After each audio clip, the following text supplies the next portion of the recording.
Gold, trusted gold buyers. మీరు తాకట్టు పెట్టిన బంగారాన్ని విడిపించి ఈ రోజు ఉన్న మార్కెట్ ధరకు కొనబడను.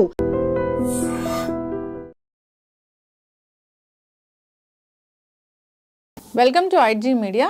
సో మోకాలలో గుజ్జు జరిగిపోయిందని చాలా మంది చెప్తూ ఉంటారు. అసలు ఏంటి ఈ సమస్య, ఎందుకు వస్తుంది, ఎవరిలో మనం చూస్తాము, మరి హెర్బల్ మెడిసిన్ వైద్య విధానం ద్వారా దీనికి చెక్ పెట్టవచ్చా, వివరాలు తెలుసుకుందాం. ఈరోజు మనతో పాటు ఉన్నారు ప్రముఖ హెర్బల్ మెడిసిన్ అంటే alternative medicine specialist doctor Swathi గారు. మేడం నమస్తే అండి. నమస్తే లక్ష్మి గారు. ఇప్పుడు చూస్తున్నారు ఏంటంటే న్యాచురల్ వేస్లో హెల్త్ ఇష్యూని తగ్గించుకోవడం ఎలాగని. సో మోకాల్లో గుజ్జు జరిగిపోయిందని చాలా మంది కంప్లైంట్ చేస్తూ ఉంటారు. ఎందుకు ఈ సమస్య వస్తుంది అసలు? ఓకే, ఇప్పుడు మోకాళ్ళ నొప్పులు అనగానే ఫస్ట్ మనం గమనించుకోవాల్సింది ఏంటంటే పేషెంట్స్ మనకు చెప్తారు, ఎవరైతే దీని నుంచి సఫర్ అవుతూ ఉంటారో మోకాళ్ళు నడుస్తున్నప్పుడు బాగా నొప్పిగా ఉంది, స్వెల్ అవుతూ ఉంటాయి మోకాళ్ళ చుట్టూరు, అలాగే వాళ్ళకి మెట్లెక్కి దిగాలన్నా కష్టంగా ఉంటుంది. ఫిజికల్ మూమెంట్ అనేది చాలా దెబ్బతింటుంది. దీనికి మెయిన్ కారణం ఏంటంటే ఏదైతే మోకాళ్ళ ఒక స్ట్రక్చర్లో మధ్యలో మనకి ఏదైతే గుజ్జులాగా పనిచేస్తుందో లిక్విడ్, అది డ్రై అవుతూ వస్తుంది. దీనికి చాలా కారణాలు ఉంటాయి. ఎందుకు డ్రై అవుతుంది అనేది తెలుసుకుని దాని జాగ్రత్తలు తీసుకోవాలి. ఇప్పుడు చిన్న వయసు 20 ఏళ్ళు అనుకోండి, 30 ఏళ్ళు 40 ఏళ్ళు వచ్చేటప్పుడు ఇవన్నీ స్టార్ట్ అవుతూ ఉంటాయి. ఎప్పుడైతే మీకు కొంచెం పెయిన్గా అనిపిస్తుందో, మొబిలిటీలో కష్టంగా ఉంటుందో అప్పుడే మనం జాగ్రత్త తీసుకోవాలి. సో దీనివల్ల ఏమవుతుందంటే ఇది ఒకటే కారణం కాదు, అదర్ హెల్త్ ఇష్యూస్ ఉన్న వాళ్ళకి కూడా ఇటువంటి ప్రాబ్లమ్స్ వస్తాయి. ఆస్టియో ఆర్థరైటిస్ అని దాంట్లో కూడా మనకి ఈ సైనోవియల్ ఫ్లూయిడ్ అని ఉంటుంది, అది చాలా ఇంపార్టెంట్ అన్నమాట. అది ఎప్పుడైతే తగ్గుముఖం పడుతుందో అప్పుడు ఇలాంటి ప్రాబ్లమ్స్ అన్నీ స్టార్ట్ అయిపోతూ ఉంటాయి. బేసిక్గా ఇక్కడ మనకి ఇంకొకటి ఏంటంటే మోకాళ్ళ నొప్పులు వచ్చినప్పుడు ఓన్లీ మోకాళ్ళ నొప్పులు ఒకటే కాదు ప్రాబ్లం, దాంతోపాటు ఏం కాంప్లికేషన్స్ పెరుగుతాయో అనేది బెంగ ఉంటుంది. అన్నిటికన్నా ముఖ్యం బాడీ వెయిట్. బాడీ వెయిట్ని పెరగకుండా కాపాడుకోవడానికి పాపం ఫుడ్ కూడా తగ్గించుకుంటూ వచ్చేస్తుంది. అది తగ్గించుకోవడంలో తప్పలేదు, కానీ అక్కడ న్యూట్రిషన్ ఫాలో అవ్వరు. ఎప్పుడైతే మనం న్యూట్రిషన్ ఫాలో అవ్వమో ఆల్రెడీ ప్రాబ్లం ఉంది, అది ఇంకా దెబ్బతింటూ వస్తుంది. సో అందుకని మనము తీసుకోవాల్సినటువంటి జాగ్రత్తలు చాలా ఇంపార్టెంట్. ఏంటంటే మన ఫుడ్ డయట్ని చేంజ్ చేసుకోవాలి. డయట్లో ఎలాగంటే మీకు మోకాళ్ళకి నేను చెప్తానండి, అక్రూట్ ఉంది కదా, అక్రూట్ అయితే అద్భుతంగా పనిచేస్తుంది. ఎవరికైతే ఇప్పుడిప్పుడే మోకాళ్ళ నొప్పి స్టార్ట్ అయింది లేదా 2-3 ఏళ్ళ నుంచి కూడా మోకాళ్ళ నొప్పి ఉంది అనేటటువంటి వారు ఏం చేయాలంటే డైలీ ఒక 5 నుంచి 8 అక్రూట్స్ నైట్ నానబెట్టేసి రాత్రి పొద్దున్నే ఖాళీ పొట్టతో మంచిగా చివ్ చేసి తింటే దాంట్లో ఉన్నటువంటి న్యూట్రిషన్ వాల్యూ ఏం చేస్తుంది అంటే మీ మోకాళ్ళ నొప్పికి సంబంధమైనటువంటి ఇన్ఫ్లమేషన్ని తగ్గిస్తుంది, వాపుని తగ్గిస్తుంది, పెయిన్ని తగ్గిస్తుంది. అలాగే లిక్విడ్ ఏదైతే తగ్గుతుందో దాన్ని మళ్ళీ రీజనరేట్ అయ్యేలాగా చేస్తుంది. ఎప్పుడైతే మీకు ఫ్లూయిడ్ తగ్గుతుందో మళ్ళీ కార్టిలేజ్ కూడా దెబ్బతింటది. సో అక్కడి వరకు వెళ్లకుండా మనల్ని కాపాడుకోవచ్చు ఇలాంటి చేంజెస్ చేయడం వల్ల.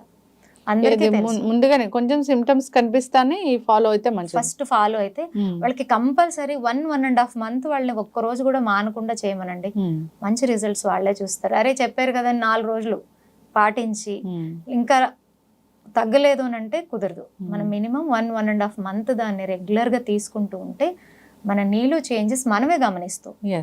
అండ్ అందరికీ తెలిసిందే జాయింట్స్ అనేది ఎక్కువ దాని హెల్త్ కాల్షియం మీద డిపెండ్ ఉంటుంది. సో మనం తీసుకునే ఫుడ్స్లో కాల్షియం అనేది మనం చూసుకోవాలి. నువ్వులు, సజ్జలు ఇవన్నీ కాల్షియంలో చాలా రిచ్ అండి. సో అలాంటి ఫుడ్ ఇప్పుడైతే ఒకప్పుడు డాక్టర్ గారు చెప్తేనే తెలుసుకునేటటువంటి రోజులు ఉండేవి. ఇప్పుడు మన చుట్టూరా ఉండేటటువంటి టెక్నాలజీ కాల్షియం దేంట్లో ఎక్కువ ఉంటుందని మీరు జస్ట్ గూగుల్లో కొడితే మీకు ఒక 10-15 ఐటమ్స్ అన్న వస్తాయి. దాంట్లో మనం 3-4 సెలెక్ట్ చేసుకొని ప్రతిరోజు మన ఫుడ్లో అలవర్చుకుంటే ఈ ప్రాబ్లం అనేది మనకి చాలా అంటే చాలా వరకు మనల్ని మనం రికవరీ చేసుకోవచ్చు. అలాగే బోన్ హెల్త్కి ఇంకొకటి చాలా ఇంపార్టెంట్ ఏంటంటే వైటమిన్ డి. అంటే మనం తినే ఫుడ్స్లో ఏది మీరు మార్పులు చేసుకున్నా కూడా మన బాడీకి కావాల్సినటువంటి వైటమిన్ డి అనేది దొరకడం కష్టం. సో దానికి చేయాల్సింది చాలా ఇంపార్టెంట్ అంటే సన్లైట్. సన్లైట్లో అట్లీస్ట్ మార్నింగ్ మనం 15 to 20 minutes ఆ సన్లైట్ని తీసుకోగలిగితే చాలా చేంజెస్ ఉంటాయి. పర్టికులర్గా ఎవరైనా సరే జాయింట్ ఇష్యూస్, ఒక మోకాళ్ళే కాదండి, ఇప్పుడు దాంట్లో రకరకాలు ఉన్నాయి. రొమటైడ్ ఆర్థరైటిస్ ఉంది, అన్ని జాయింట్స్లోని ప్రాబ్లం ఉంటుంది వాళ్ళకి, ఇన్ఫ్లమేషన్ అయిపోతుంది. అలాగే గౌట్ ఆర్థరైటిస్, యూరిక్ యాసిడ్ పెరిగిపోవడం, ఇవన్నీ జాయింట్ ఇష్యూసే. సో జాయింట్స్కి సంబంధించిన ఏ ఇష్యూ అన్నా ఉండనివ్వండి, వాళ్ళకి ఫస్ట్ కావాల్సింది సన్లైట్. అలాగే మనం ఫుడ్లో కాల్షియం మిల్క్లో కూడా ఎక్కువగా ఉంటుంది కదా, చిన్న చిన్న చేంజెస్. అట్లీస్ట్ మనం డే టు డే మన రొటీన్ని మార్చుకుంటే చాలా వరకు మనకి న్యూట్రిషన్ డెఫిషియన్సీ అసలు మెయిన్ రీజన్ అనేది అన్ని రోగాలకి. అండ్ జాయింట్ ఇష్యూ ఉన్న వాళ్ళు కంపల్సరీ ఇవన్నీ జాగ్రత్త తీసుకోవాలి. అండ్ వీళ్ళకి అన్నిటికన్నా ముఖ్యమైనది మసాజెస్ చాలా హెల్ప్ చేస్తాయి బాడీకి. శరీరంలో మనకి ఏంటంటే వాతం అనేది ఎక్కువగా ఉన్నప్పుడు ఈ జాయింట్ ప్రాబ్లమ్స్ అన్నీ వచ్చేస్తూ ఉంటాయి. ఏమి లేదు, మనకు మనమే టైం దొరికినప్పుడు నువ్వుల నూనె, ఆవ నూనె అలాంటివి తీసుకొని మంచిగా మన చేతుల్ని మన కాళ్ళని మసాజ్ చేసుకుంటూ ఉంటే సర్క్యులేషన్ బాగా అవుతుంది. ఇప్పుడు మొత్తం శరీరం అంతా మనం మసాజ్ తీసుకోవడానికి టైం ఉండదండి, ఓన్లీ పాదాన్ని తీసుకోవచ్చు. ఒక పాదం మసాజ్ చేయడం వల్ల మీ శరీరం మొత్తం ఆటోమేటిక్గా ఆ మసాజ్ ఒక ఎఫెక్ట్ శరీరం మొత్తం ఉంటుంది అనమాట. సో ఇది వారంలో ఒక్కరోజు చేసుకోవచ్చు కదా. సో ఇలాంటివి చేయాలి. And physical movement, physical activities అనేది చాలా చాలా ఇంపార్టెంట్. దాంట్లో మీకు చాలా మంది జాయింట్ ఇష్యూ ఉన్న వాళ్ళల్లో మనం గమనించేది ఏంటంటే వాళ్ళు ఎక్కువ ఎఫర్ట్ పెట్టి ఏమీ చేయలేరు, ఎక్కువ బరువులు ఎత్తలేరు, ఇవన్నీ చేయలేరు. నేను నడవలేనమ్మా, నేను ఎలా చేయగలను అని అడిగే వాళ్ళు కూడా ఉంటారు. వాళ్ళు కూర్చున్న చోటే చిన్న చిన్న సూక్ష్మ వ్యాయామాలు చేసుకోవచ్చు. సో అలాగే మీకు ఒమేగా రిలేటెడ్ ఫుడ్స్ ఏమైతే ఉంటాయో వాటిని ఎక్కువగా తీసుకోవడం, ఇలాంటివన్నీ చేయడం వల్ల మీకు చాలా వరకు జాయింట్ ఇష్యూస్ నుంచి బయటపడే అవకాశం ఉంది. మీకు ఒక మంచి హోమ్ రెమెడీ చెప్తానండి, చాలా అద్భుతంగా పనిచేస్తుంది. ఇది అందరి ఇంటి దగ్గర ఉండేటటువంటి చెట్టు, పారిజాతం చెట్టు. ఆ పువ్వులు అందరికీ తెలుసు, దాన్ని మనం చేత్తో తీసుకోకూడదు, కింద పడినప్పుడు తీసుకుని అది భగవంతుడికి సమర్పించాలి, అంత పవిత్రమైనది అని. అంటే ముందే వాళ్ళు అనలైజ్ చేశారు దాని ఒక మెడిసినల్ వాల్యూస్, అందుకే దాన్ని పిక్ చేయకూడదు. ఎందుకంటే అది మనం పిక్ చేసినప్పుడు ఏమవుతుందండి, మనల్ని ఎవరైనా పిన్ చేస్తే ఏమవుతుంది, పెయిన్ వస్తుంది. అది పెయిన్ నే తీసేటటువంటి ప్లాంట్ కాబట్టి దాన్ని మనము పిక్ చేయకూడదనే ఉద్దేశంతో గురువులు పెట్టినట్టు ఉన్నారు. సో ఇది ఎలాగంటే ఈ ప్లాంట్ కి లీవ్స్ ఉంటాయి కదా, 8 to 10 లీవ్స్ తీసుకోవాలి. తీసుకుని దాన్ని కొంచెం మంచిగా స్మాష్ చేసేసి దానికి ఒక గ్లాస్ ఆఫ్ వాటర్ యాడ్ చేసి దాన్ని మంచిగా బాయిల్ చేయాలి.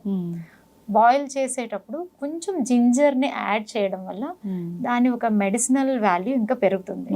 దాన్ని మనం ఫిల్టర్ చేసుకొని టీ లాగా తాగాలి. నేను చాలా మంది పేషెంట్స్కి ఇది రికమెండ్ చేశాను, అద్భుతమైన రిజల్ట్స్ అండి. ఎవరైతే ఇవన్నీ తీసుకుంటూ ఉంటారో వాళ్ళలో బ్యాక్ పెయిన్ రిలీవ్ అవుతుంది, సయాటిక్ పెయిన్ అని ఉంటుంది, మొత్తం నడుము నుంచి కాలు కింద భాగం వరకు లాగుతూ ఉంటుంది, నడవడానికి కష్టపడుతూ ఉంటారు వాళ్ళకి. ఈ నీ పెయిన్లో ఇది ఎంత అద్భుతంగా పనిచేస్తుంది అంటే ఇది ఆ గుజ్జుని కరగనివ్వదు, ఆ కరిగినటువంటి గుజ్జు బాగా తయారవుతుంది, కార్టిలేజ్ని డ్యామేజ్ అవనివ్వదు, అలాగే ఆ వాపులంతా తీసేస్తుంది, పెయిన్ని రిలీవ్ చేస్తుంది. చాలా అద్భుతమైంది. మనం ఏంటంటే ఓన్లీ జాయింట్ పెయిన్స్ ఉన్న వాళ్ళే కాకుండా వాళ్ళ పేరెంట్స్లో జాయింట్ పెయిన్స్ ఉన్నాయి, ఆపరేషన్స్ చేయించుకుని ఇబ్బంది పడినటువంటి వాళ్ళ పేరెంట్స్ చాలా మంది ఉంటారు కదా, అలాంటి వారు కూడా కొంచెం చిన్న ఏజ్ నుంచే మనం దీన్ని ఒక హర్బల్ టీ లాగా చేసుకొని తీసుకుంటే చాలా అద్భుతమైన రిజల్ట్ ఉంటుంది. సో ఇది సింపుల్, అందరూ చేసుకోవచ్చు. సో ఇది వాడిన తర్వాత వాళ్ళే కమెంట్ చేస్తారు అనుకోండి. సో ఇలాంటి చేంజెస్ మనం తీసుకురావడం వల్ల చిన్న చిన్న ఎక్సర్సైజెస్, నీ స్ట్రెంథనింగ్ ఎక్సర్సైజెస్, డయట్ ని ప్రాపర్ గా ఫాలో అవ్వడం ద్వారా ఇటువంటి ప్రాబ్లమ్స్ లేకుండా మనం హెల్తీగా ఉండొచ్చు. ఖచ్చితంగా మ్యామ్, చాలా చక్కగా చెప్పారు. నిజంగా హెర్బల్ మెడిసిన్ అంటే ఆ మెడిసిన్ పక్కాగా పనిచేస్తుందనే ఒకటి నానుడైతే ఉంది. సో ఈ హర్బ్స్ అనేవి ఇప్పటివి కావు, పురాతన కాలం నుంచి వస్తున్నవే. సో ఇప్పుడు ప్రాచీన ఆయుర్వేద గ్రంథాల్లో వీటి గురించి చాలా చక్కగా చెప్పడం కూడా జరిగింది. ఎస్, చక్కటి ఇన్ఫర్మేషన్ అండి. నిజంగా పారిజాతం చెట్టు అంటే చాలా గొప్పది, దానికి చాలా పెద్ద చరిత్రే ఉంది. సో అదొక డివైన్ ప్లాంట్ లాగా చెప్తూ ఉంటారు.